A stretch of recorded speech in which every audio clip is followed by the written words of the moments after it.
Hai semua, pembangunan kereta cepat WUS didorong oleh keputusan politik yang didasari oleh kebutuhan mendesak untuk mengatasi masalah kemacetan, terutama di Jakarta. Kemacetan yang menyebabkan kerugian sekitar 100 triliun per tahun menjadi alasan utama mengapa proyek seperti kereta cepat WUS, LRT, dan MRT perlu dibangun. Namun, ini bukan satu-satunya alasan. Ada banyak faktor lain yang perlu dipahami lebih dalam, termasuk bagaimana pembangunan infrastruktur tersebut dapat membawa dampak positif jangka panjang bagi masyarakat. Bagaimana kisah selanjutnya? Simak video ini hingga akhir. Namun sebelum melanjutkan, jangan lupa untuk subscribe terlebih dahulu channel ini agar tak ketinggalan info menarik lainnya. Keputusan untuk membangun kereta cepat WUS seringkali tidak dimengerti oleh masyarakat awam. Bahkan, proyek ini sempat menjadi bahan politisasi oleh beberapa pihak.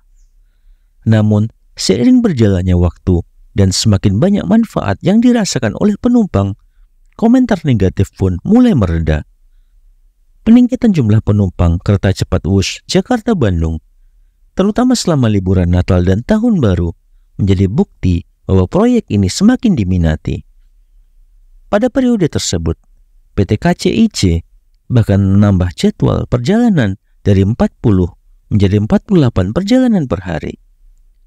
Rencana besar lainnya adalah memperluas jalur kereta cepat dari Bandung hingga ke Surabaya.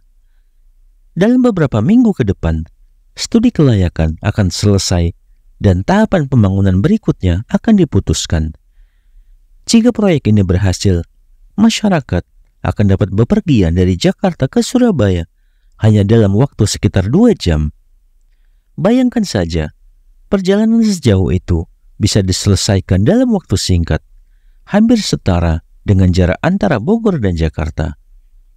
Ini tentu akan memberikan opsi transportasi yang lebih efisien dan menarik bagi masyarakat.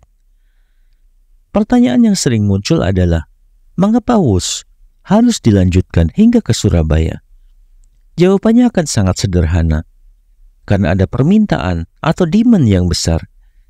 Jika kita melihat jumlah penduduk Jakarta yang mencapai sekitar 10 juta jiwa, Bandung sekitar 2,7 juta jiwa, dan Surabaya 2,9 juta, jelas bahwa ada kebutuhan mobilitas yang tinggi. Dengan populasi yang besar, Indonesia memiliki pasar domestik yang luas, jauh lebih besar dibandingkan dengan beberapa negara di Eropa seperti Spanyol ataupun Perancis. Lebih dari sekedar memenuhi kebutuhan mobilitas, pembangunan kereta cepat juga dapat mendorong pertumbuhan ekonomi. Dengan memperbaiki infrastruktur transportasi, masyarakat memilih lebih banyak pilihan moda transportasi yang nyaman dan efisien. Jika kebutuhan ini tidak terpenuhi, banyak orang akan bergantung pada kendaraan pribadi yang selain boros bahan bakar, juga menyumbang kemacetan dan polusi. Hal ini tentu saja menjadi beban bagi negara, terutama dengan adanya subsidi BBM yang tidak berkelanjutan. Selain efisiensi energi, kereta cepat seperti WUS juga memiliki dampak positif bagi lingkungan. Menurut Badan Energi Internasional, kereta cepat membutuhkan energi 12 kali lebih sedikit per kilometer perjalanan penumpang dibandingkan mobil pribadi ataupun pesawat terbang. Oleh karena itu, investasi pada kereta cepat dapat mengurangi emisi gas rumah kaca dan memperkuat ketahanan energi Indonesia dengan mengurangi ketergantungan pada minyak bumi. Pentingnya pembangunan kereta cepat WUS tidak hanya sebatas pada efisiensi waktu, tetapi juga pada perubahan perilaku masyarakat.